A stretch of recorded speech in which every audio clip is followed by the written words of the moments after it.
Se é a fase a fogueira, o ideal é você colocar aqui e ficar se defendendo, ó. Porque vai encher de zumbi e você já fica na sua saída aqui, ó.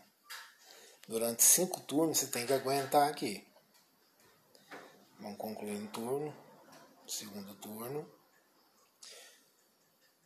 Maioria com colete anti-chamas também, tá, pessoal?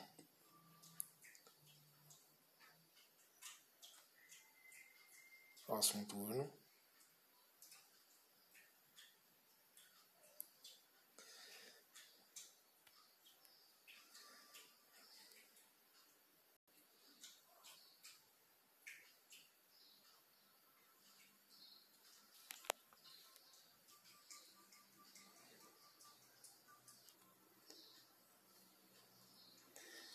Não precisa ficar enfrentando.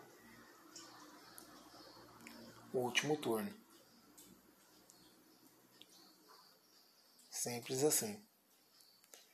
No finalzinho, se você estiver na saída, né? Ele não vai computar, vocês dão uma saidinha e volta.